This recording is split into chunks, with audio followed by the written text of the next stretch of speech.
हिंद, मैं हूँ आरफा नबील और आज हम बात करेंगे कंटेम्परेरी साउथ एशिया की। देखिए, साउथ एशिया जो है उसकी पॉलिटिक्स, उसका जो डेमोक्रेसी रहा है वो बहुत ज़्यादा उथल पुथल में रहा है। इस चैप्टर के अंदर जो साउथ एशियन कंट्रीज हैं उनका एक एक करके उनका ब्यौरा लेंगे कि किस तरह से एक के बाद एक वहाँ पे डेमोक्रेसी आई और साउथ एशिया के लोग किस तरह से डेमोक्रेसी के लिए ही अपने एस्पिरेशंस रखते हैं। तो सबसे पहले बात करते हैं साउथ एशिया की। तो साउथ एशिया जो है मेजरली इसमें 7 कंट्रीज मानी जाती है, पर कई बार इसमें 8 कंट्रीज भी मानी जाती है। तो ये इसकी एक ट्रिक है MBBS स्पेन। तो M जो है वो मालदीव्स और म्यांमार के लिए स्टैंड करता है। B से है आपका भूटान, दूसरे B से है आपका बांग्लादेश, S से है आपका श्रीलंका, P से है आपका पाकिस्तान, A से है अफगानिस्तान, I से है इंडिया और N से है नेपाल। तो ये जो कंट्रीज हैं हमारी, ये है हमारी साउथ एशियन कंट्रीज और इन्हीं कंट्रीज के बारे में हमको पढ़ना है कि किस तरह से वहाँ पर डेमोक्रेसी आई। इस वीडियो में हमने मेजर पॉइंट सारे कवर किए हैं। कुछ इंपॉर्टेंट पॉइंट जो मैं एडिशनल बताऊंगी वो आप अपनी कॉपी में नोट डाउन कर लीजिए। सबसे पहले हम बात करते हैं पाकिस्तान और बांग्लादेश की। हम एक छोटा ब्यौरा ले लेते हैं सबका। पाकिस्तान और बांग्लादेश में हमने देखा है कि वहाँ पर डेमोक्रेसी स्टैब्लिश तो हुई थी, पर पूरी तरीके से वहाँ पर डेमोक्रेसी स्टैब्लिश नहीं हो पाई बिकॉज ऑफ मिलिट्री। ठीक है, उसके बाद बात करते हैं नेपाल की। तो नेपाल पहले कॉन्स्टिट्यूशनल मोनार्की हुआ करता था, पर अब यहाँ पर भी क्या है, डेमोक्रेसी है। उसके बाद बात करें भूटान की, तो भूटान आज भी कॉन्स्टिट्यूशनल मोनार्क है, मतलब यहाँ पर आज भी एक राजा होता है और कॉन्स्टिट्यूशन भी होता है, हाउस ऑफ पीपल, इस तरह से यहाँ पर हमें देखने को मिलता है। मतलब राजा कॉन्स्टिट्यूशनल वैल्यूज को भी क्या करता है, इंपॉर्टेंस देता है। उसके बाद है मालदीव्स। मालदीव जो है वो 1968 तक एक सल्तनत थी। अब यहाँ पर प्रेसिडेंशियल फॉर्म ऑफ गवर्नमेंट है। प्रेसिडेंशियल फॉर्म ऑफ गवर्नमेंट होती है जहाँ पर जो प्रेसिडेंट होता है वो हेड होता है। ठीक है, प्रेसिडेंट के पास सारी पावर्स होती है, मेनली जो मेजर पावर्स होती है। ठीक है, तो इसमें से क्वेश्चंस आपके मैप के आते हैं कि बताइए 1968 तक कौन सा जो स्टेट था वो क्या रहा है, एक आपका सल्तनत रहा है। ठीक है, भूटान ऐसा कौन सा स्टेट है जहाँ पे आज भी कॉन्स्टिट्यूशनल मोनार्की देखी जाती है, तो वो है भूटान। एकमात्र ऐसा देश जहाँ पर हम देखते हैं कि जो हिंदू कंट्री रहा है वो कौन सा था, नेपाल। आपको याद रखना, नेपाल सेक्युलर तो हुआ था पर पहले नेपाल एक हिंदू कंट्री था। ठीक है, तो इन सारी कंट्रीज के अंदर हम देखते हैं कि प्रोटेस्ट होते हैं किसके लिए, फॉर डेमोक्रेसी। तो इन सारी साउथ एशियन कंट्रीज का जो इंटरेस्ट है, जो सपोर्ट है, वो किसको लेकर है, वो है डेमोक्रेसी को लेकर। तो ये हमने पढ़ा साउथ एशिया का एक छोटा सा इंट्रोडक्शन। उसके बाद हम बात करते हैं पाकिस्तान की। अब हम एक जो है क्या करेंगे, हर कंट्री के बारे में पढ़ेंगे। तो सबसे पहला है आपका पाकिस्तान। तो देखिए, पाकिस्तान आपको पता है 1947 में 14 अगस्त को पाकिस्तान जो है वो फॉर्म हुआ था। ठीक है, बाय इंडियन पार्टीशन। उसके बाद हम देखते हैं कि 1958 में वहाँ भी हम देखते हैं 1947 के बाद पार्लियामेंट्री फॉर्म ऑफ गवर्नमेंट होती है जैसे इंडिया में थी, पर कुछ ही टाइम तक वो पार्लियामेंट्री फॉर्म ऑफ गवर्नमेंट चलने लगी। उसके बाद वहाँ पे मिलिट्री रूल आ गया। तो 1958 में हम देखते हैं जनरल अयूब खान जो थे उन्होंने क्या किया, अपने आप को प्रेसिडेंट और फील्ड मार्शल जो है अपने आप अनाउंस कर दिया कि मैं फील्ड मार्शल हूँ और अपने आप को इलेक्ट करवा लिया एज अ प्रेसिडेंट। तो सारी पावर जो है यहाँ पर हम देखते हैं मिलिट्री से 1958 से हम देखते हैं कि मिलिट्री के पास जो है पावर जो है क्या हो गई थी, ट्रांसफर हो गई थी। ठीक है, उसके बाद हम देखते हैं याहिया।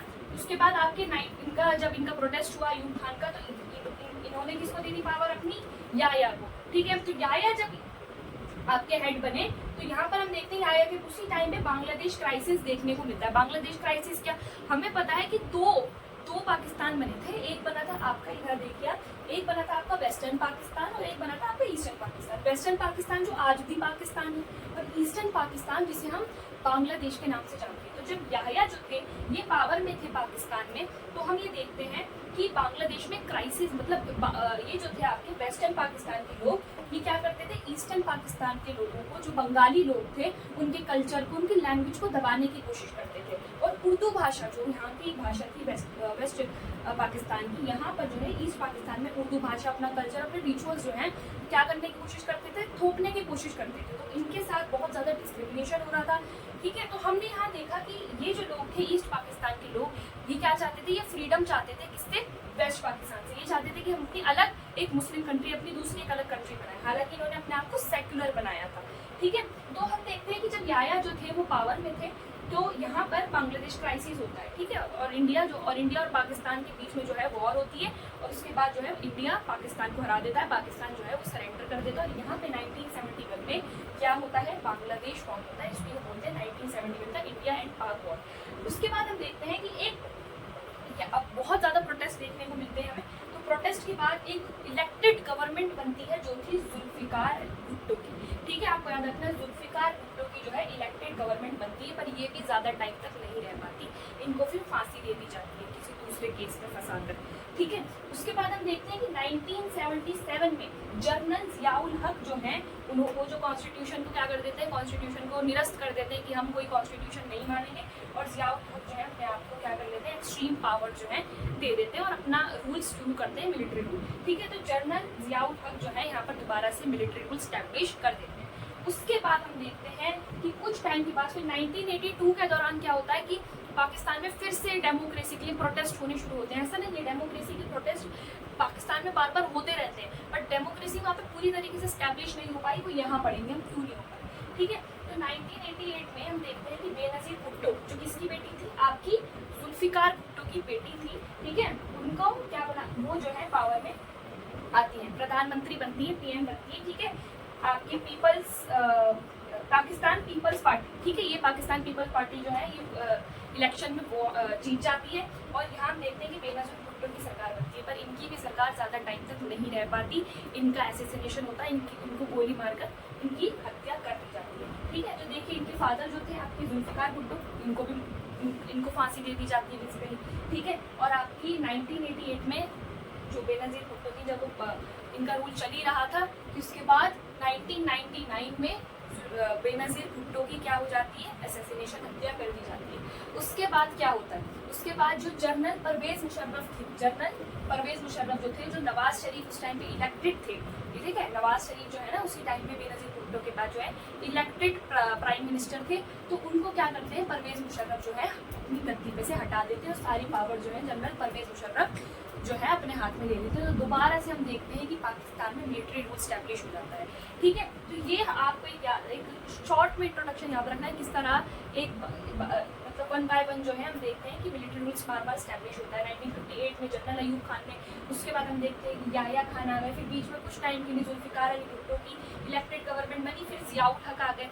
जियाउल हक जो है उन्होंने कॉन्स्टिट्यूशन वाइड कर दिया, फिर इनका प्लेन क्रैश हो जाता है। ठीक है, इनका ना प्लेन क्रैश हो जाता है। उसके बाद जो इलेक्शन होते हैं तो उसमें हम देखते हैं कि बेनज़ीर भुट्टो की सरकार बनती है, और बीच बीच में नवाज शरीफ भी प्राइम मिनिस्टर बनते रहते हैं। ऐसा रहता है, कभी बेनज़ीर भुट्टो बनती है तो कभी नवाज शरीफ बनते हैं, पर नवाज शरीफ को जो है जनरल परवेज़ मुशर्रफ जो है वो हटा देते हैं उनकी गद्दी से, और सारी पावर्स अपने आप ले लेते हैं। तो ये एक इंट्रोडक्शन हमने पाकिस्तान का लिया।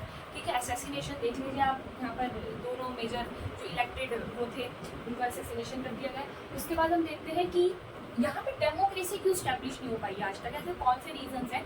यहाँ से क्वेश्चन उठता है 4 मार्क्स का कि पाकिस्तान में आज तक डेमोक्रेसी स्टैब्लिश क्यों नहीं हो पाई है, क्या रीजंस हैं। तो सबसे पहला है मिलिट्री और क्लर्जी और आपके जो लैंड लॉर्ड्स हैं वहाँ पे बड़े बड़े, उनका बहुत ज़्यादा डोमिनेंस है, उनका बहुत दबदबा है। ठीक है, इस वजह से वो दूसरी जो इलेक्टेड गवर्नमेंट है उनको दबा देते हैं। दूसरा है US सपोर्ट, कहीं ना कहीं अमेरिका भी मिलिट्री जो आपका मिलिट्री रूल है उसको क्या हमेशा से क्या करता हुआ है, सपोर्ट करता हुआ है। कभी हमें ये नहीं दिखा कि US जो है वो डेमोक्रेसी की बात कर रहा है, हालांकि US भी एक डेमोक्रेसी, पर फिर भी यहाँ पे वो डेमोक्रेसी स्टैब्लिश कराने के लिए ज़्यादा इंटरेस्टेड नहीं है। क्यों? क्योंकि उनका ये मानना है कि अगर यहाँ पे जो टेररिस्ट हैं, मान लीजिए कोई इलेक्टेड गवर्नमेंट बनी और इलेक्टेड गवर्नमेंट जो है वो ढीली सी बनी, कोई उसमें कोई पावरफुल गवर्नमेंट नहीं बनी, तो उनको ये डर लगता है जो परमाणु बम है पाकिस्तान के पास, जो एटॉमिक बॉम्ब्स हैं, वो कहीं आतंकवादियों के हाथ में ना पड़ जाए, टेररिस्ट के हाथ में ना पड़ जाए, जो कि पूरी दुनिया के लिए बहुत ज़्यादा डेंजरस साबित होगा।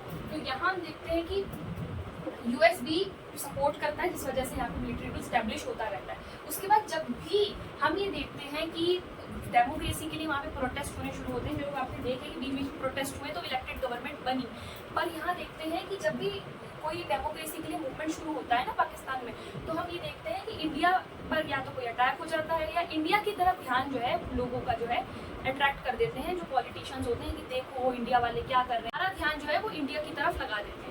ठीक है, उसके बाद यहाँ पे पॉलिटिकल पार्टीज बहुत करप्ट हैं। ऐसा नहीं है कि वो लोगों के एस्पिरेशंस को, लोगों को सपोर्ट करने के लिए बनाई जाती है, लोगों के लिए काम करने के लिए बनाई जाती है। मोस्टली यहाँ पे पॉलिटिकल पार्टी करप्ट है और सिर्फ अपना ही बैंक भरने में लगी रहती है।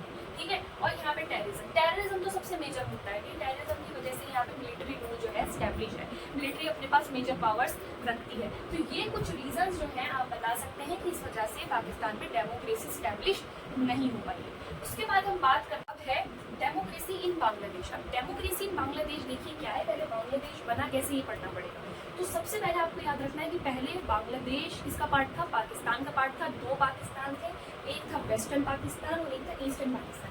आज हम ईस्टर्न पाकिस्तान को ही बांग्लादेश के नाम से जानते हैं, ठीक है। तो क्या हुआ था कि देखिए ईस्टर्न पाकिस्तान के लोग मतलब बांग्लादेश के लोग जो थे वो क्या करते थे, इंडिया के अंदर क्या कर रहे थे, माइग्रेशन कर रहे थे। क्यों? क्योंकि वेस्टर्न पाकिस्तान के लोग जो है ईस्टर्न पाकिस्तान के लोगों को परेशान कर रहे थे। कैसे परेशान कर रहे थे? उर्दू भाषा थोप रहे थे। अब ये लोगों का जो कल्चर है, देखिए रिलीजन और जो कल्चर जो होता है, वो कल्चर जो होता है ना किसी देश का, और रिचुअल जो होते हैं किसी देश के, बेसिकली जो कल्चर होता है ना वो जियोग्राफिकल एरियाज पे बहुत ज़्यादा डिपेंड करता है। यहाँ के जो लोग थे वो बंगाली बोलते थे, ठीक है, क्योंकि यहाँ पर ये जिस एरिया में रहते थे यहाँ पे बंगाली ही बोली जाती थी। यहाँ का कल्चर भी आप थोड़ा अलग देखेंगे। हालांकि मुस्लिम पॉपुलेशन है पर प्योरली मुस्लिम जो है एक तरह से उनका पहनावा वगैरह नहीं होता है, ठीक है। तो यहाँ पर हम देखते हैं कि ईस्टर्न पाकिस्तान के जो लोग थे इनकी भाषा, इनका जो कल्चर था वो बहुत अलग था। तो वेस्टर्न पाकिस्तान के लोग इन पर अपना कल्चर थोप रहे थे। तो यहाँ पे ईस्टर्न पाकिस्तान के लोगों ने भारत से मदद मांगी कि भाई हमें हेल्प करो, हमें एक इंडिपेंडेंट कंट्री बनना है, ठीक है। तो यहाँ पर जो है इंडिया ने पाकिस्तान के साथ जो है वॉर शुरू हुई थी 1971 में, और यहाँ पर हम देखते हैं कुछ ही महीनों की वॉर के बाद पाकिस्तान ने सरेंडर कर दिया था और यहाँ पर आपका बांग्लादेश फॉर्म, ठीक है। तो पाकिस्तान इंडिया की वजह से हम देखते हैं कि बांग्लादेश बना, क्योंकि इंडिया की आर्मी की लड़ी थी पाकिस्तान से, ठीक है। तो अनफेयर ट्रीटमेंट होता था लैंग्वेज के बेस, लैंग्वेज जो है उसको आप बहुत ज़्यादा डोमिनेट करते थे उर्दू भाषा में। अच्छा, अब इसमें रोल किसका है कि कौन सा वो लीडर था जो बांग्लादेश का जो निकल कर आया वेस्टर्न पाकिस्तान के एक्सप्लॉयटेशन को रोकने के लिए, ठीक है। तो यहाँ हम देखते हैं कि मुजीबुर रहमान, आपको याद रखना है, ठीक है, फादर ऑफ नेशन भी जो है इनको कहा जाता है, बांग्लादेश का फादर ऑफ नेशन भी कहा जाता है, आपका मुजीबुर रहमान को कहा जाता है। तो मुजीबुर रहमान ने जो है स्ट्रगल स्टार्ट करा, प्रोटेस्ट स्टार्ट करा, किसके खिलाफ? वेस्टर्न पाकिस्तान के खिलाफ, ठीक है, जो वेस्टर्न पाकिस्तान के खिलाफ स्ट्रगल स्टार्ट किया। एंड हम यहाँ देखते हैं कि क्या डिमांड की? फ्रीडम की डिमांड की कि भाई हमको ईस्टर्न वेस्टर्न पाकिस्तान से क्या चाहिए? फ्रीडम चाहिए, इंडिपेंडेंस चाहिए, हम यहाँ पर नहीं रहेंगे, इनके अंडर में नहीं रहेंगे, ठीक है। उसके बाद हम देखते हैं कि 1970 में 1970 में जो इलेक्शंस होते हैं ना, इनकी पार्टी थी, आपको याद रखना है, मुजीबुर रहमान की पार्टी का नाम था अवामी लीग, ठीक है, अवामी लीग। तो अवामी लीग जो थी वो मेजरली सारी सीट्स जो है वो जीत गई थी अवामी लीग, ठीक है। पर जो वेस्टर्न पाकिस्तान जो था उनके लिए जो लीडर्स थे उन्होंने मना कर दिया और असेंबली को बंद भी करा दिया था, ठीक है, उन्होंने मना कर दिया। और उल्टा क्या करा, उनकी सरकार बनाने के बजाय मुजीबुर रहमान को क्या कर दिया? मुजीबुर रहमान को अरेस्ट कर दिया। तो यहाँ से उन लोगों में बड़ा गुस्सा आना शुरू हुआ कि हमारे लीडर को भी अरेस्ट कर दिया। ऐसे तो वेस्टर्न पाकिस्तान हमेशा अपनी मर्जियाँ चलाएगा ईस्टर्न पाकिस्तान पर, ठीक है। तो यहाँ हम देखते हैं 1971 में, ठीक है, इंडिया पाकिस्तान का जो है वॉर होता है, उसके बाद बांग्लादेश जो है वो फॉर्म होता है, ठीक है। बांग्लादेश अपना कॉन्स्टिट्यूशन बनाता है, ठीक है, बांग्लादेश बनते ही अपना एक कॉन्स्टिट्यूशन बनाता है और बांग्लादेश अपने आप को सेक्युलर कंट्री बोलता है, ठीक है, कि भाई जो बांग्लादेश होगा वो क्या होगा? सेक्युलर डेमोक्रेटिक सोशलिस्ट कंट्री होगा, ठीक है। उसके बाद कॉन्स्टिट्यूशन में अपना आपको सेक्युलर कहते हैं। उसके बाद देखते हैं क्या होता है 1975 में मुजीबुर रहमान की सरकार बनती है, ठीक है। 1975 में यहाँ पे पार्लियामेंट्री फॉर्म ऑफ गवर्नमेंट होता है, ठीक है। तो पार्लियामेंट्री फॉर्म ऑफ गवर्नमेंट से हम देखते हैं कि पावर का डिस्ट्रीब्यूशन बहुत अच्छे से हुआ होता है, ठीक है।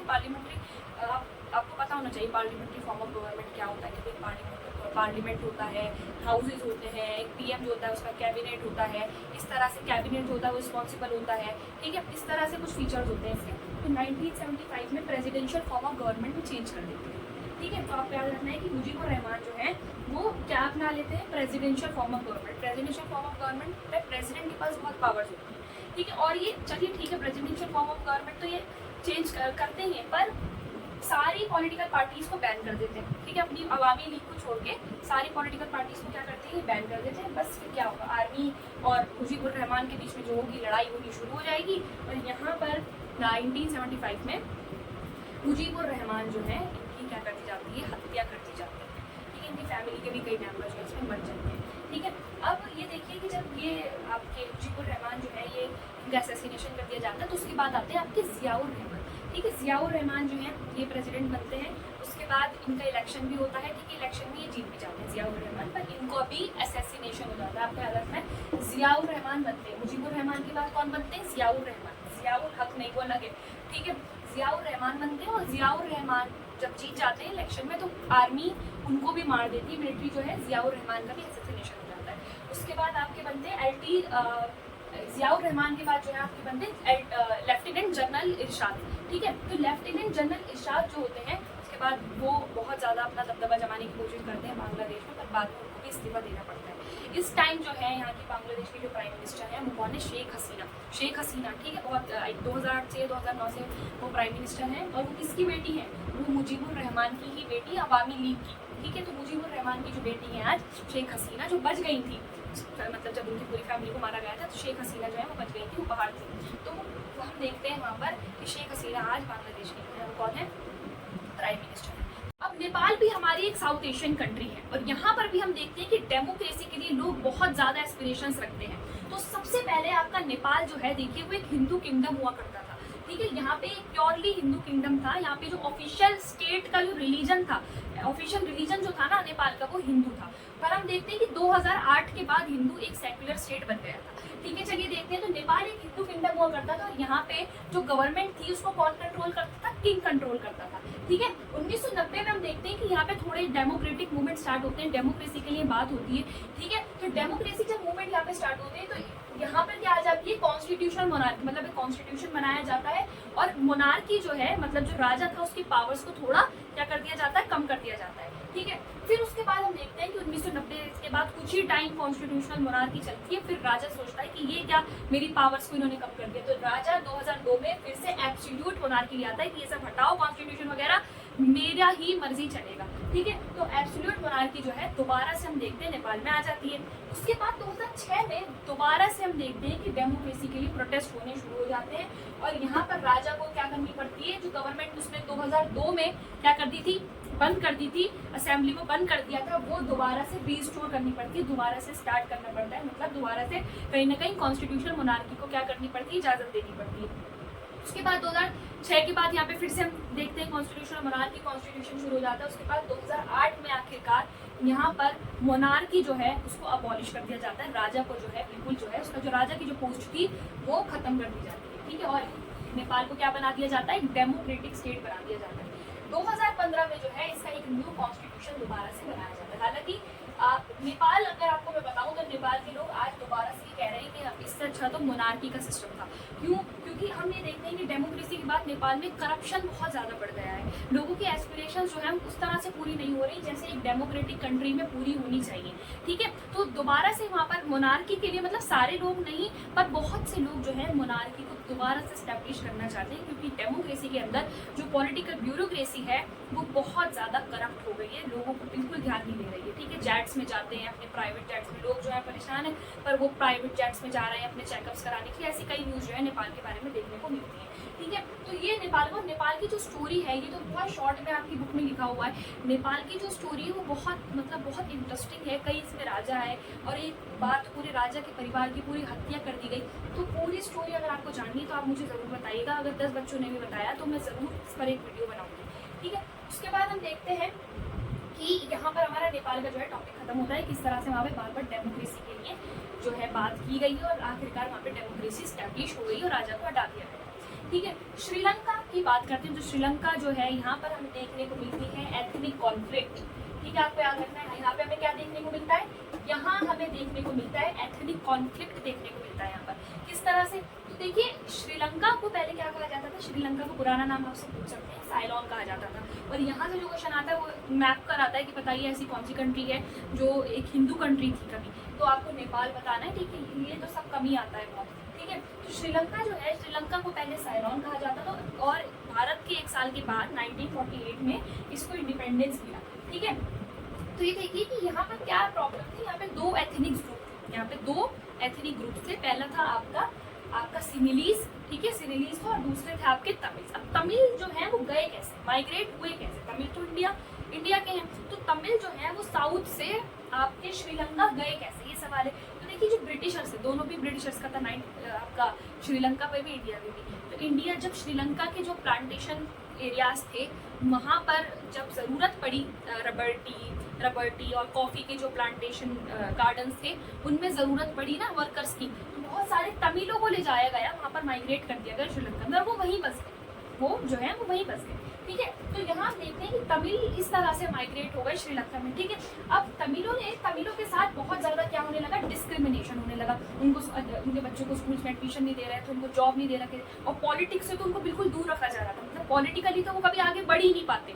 इस तरह से जो है लॉज बनाए जा रहे थे। एक जो सरकार बनाई गई वो भी किसके लिए, मेजरली श्रीलंकन्स के लिए, मतलब जो आपके सिंहलीज थे उनके लिए बनाई गई। और तमिलों के जो इंटरेस्ट थे उनके लिए क्या करा, उनको इंटरेस्ट को, उनकी बातों को, उनकी मांगों को क्या करा गया, नेग्लेक्ट करा गया, पूरी तरीके से इग्नोर किया गया। तो तमिलों को तो गुस्सा आएगा ही अब, ठीक है, कि हमारी ना मांगे सुन रहे हैं, ठीक है, ना ही हमें कोई कंसेशन दे रहे हैं किसी भी तरह का। वैसे हम माइनॉरिटी हैं, क्योंकि मेजोरिटी में कौन थे, मेजोरिटी में तो सिंहलीज थे, और ये तो बेचारे सिर्फ 18% थे।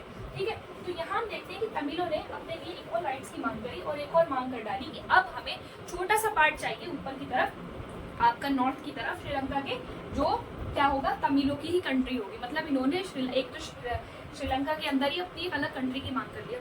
सिमिलीज को तो बड़ा गुस्सा आया कि एक तो आप हमारी कंट्री में रह रहे हो, आपको भारत जाना चाहिए, और ऊपर से आप हमारी कंट्री का एक पार्ट भी मांग रहे हो। तो यहाँ पर हम देखते हैं कि दोनों के बीच में लड़ाई, मतलब कॉन्फ्लिक्ट्स होने शुरू हो जाते हैं। तो LTTE ये ग्रुप बना लेते हैं। ये कौन, इसका फुल फॉर्म याद होना चाहिए आपको, liberation tigers of Tamil Eelam. ठीक है, liberation tigers of Tamil Eelam जो है ये फॉर्म होता है। और यहाँ हम देखते हैं कि ये सेपरेट कंट्री की मांग करना शुरू कर देते हैं। अब इन दोनों के बीच में सिविल वॉर होना शुरू हो जाता है, कई लोग जो है इसमें मारे जाते हैं। अब क्या होगा कि तमिल गवर्नमेंट ऑफ इंडिया से रिक्वेस्ट करेंगे कि भाई श्रीलंका गवर्नमेंट को समझाइए कि हमें या तो कुछ हमारी मांगों को पूरा करिए, हमें कुछ कंसेशन दीजिए, या हमारी अलग कंट्री बना के दीजिए। अब गवर्नमेंट ऑफ इंडिया यहाँ पे 1987 में, ठीक है, 1987 में पीस कीपिंग फोर्स भेजेगी। पर जब पीस कीपिंग फोर्स श्रीलंका में पहुंची भारत की, जब आर्मी गई वहाँ पे, तो ना ही तो श्रीलंकन मतलब सिमिलीज को पसंद आया ये, और ना ही तमिलों को। तमिल तो ये कह रहे थे कि भाई उनसे बात करो, उनसे क्या करो, उनसे मीटिंग करो कि भाई हमारा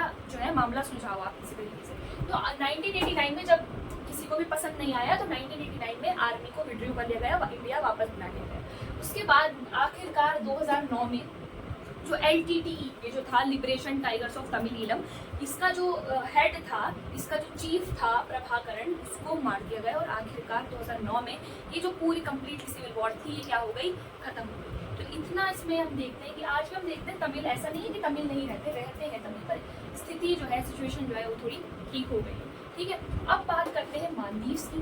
देखिए श्रीलंका पे क्वेश्चन आता है पूरा कि श्रीलंका में एथनिक कॉन्फ्लिक्ट क्या था। ये मैंने जो आपको बताया, ये क्वेश्चन बनता है 4 नंबर का। अब ये देखिए मालदीव्स में क्या है। देखिए मालदीव्स का कुछ इतना नहीं आता। मालदीव्स आपको ये याद रखना है कि 1968 तक सल्तनत थी, जो फारिद दीदी था वहाँ पर सुल्तान था, और 1965 में इसको इंडिपेंडेंस मिली थी। याद रखना है आपको, मालदीव्स को ब्रिटिशर से कब मिली इंडिपेंडेंस, 1965 में। उसके बाद यहाँ पर आज प्रेसिडेंशियल फॉर्म ऑफ गवर्नमेंट, ये भी क्वेश्चन आता है कि 1968 के बाद कौन सी कंट्री ने आपकी प्रेसिडेंशियल फॉर्म ऑफ गवर्नमेंट अपनाई थी। तो आपको याद रखना है मालदीव्स। ठीक है, अब 2005 के बाद यहाँ पर मल्टी पार्टी सिस्टम जो है कर दिया गया था। पहले सिर्फ MDP जो पार्टी थी वही बार बार सत्ता में आती रहती थी, पर 2005 के बाद मल्टी पार्टी सिस्टम जो है यहाँ पर चालू हो गया है। ठीक है, और MDP मतलब मालदीवियन डेमोक्रेटिक पार्टी, यहाँ पर हमें इसका डोमिनेंस जो है हमें सत्ता पे पॉलिटिक्स में देखने को मिलता है। उसके बाद है भूटान। तो देखिए भूटान तो आज भी कॉन्स्टिट्यूशनल मोनार्की है, और यहाँ पर आज भी एक राजा आपका बैठा है। आप देखिएगा उस राजा को, बहुत हैंडसम सा है। ठीक है, 2008 में हम ये देखते हैं कि यहाँ पर मॉडर्न कॉन्स्टिट्यूशन अपनाया गया। ठीक है, कोई मॉडर्न प्रिंसिपल जो है कॉन्स्टिट्यूशन में जो है अडॉप्ट किए गए, और यहाँ पर जो है किंग जो है वो हेड ऑफ द स्टेट होता है। ठीक है, तो आपको ये याद रखना है। तो ये हमने नेपाल, श्रीलंका और आपका मालदीव और भूटान के बारे में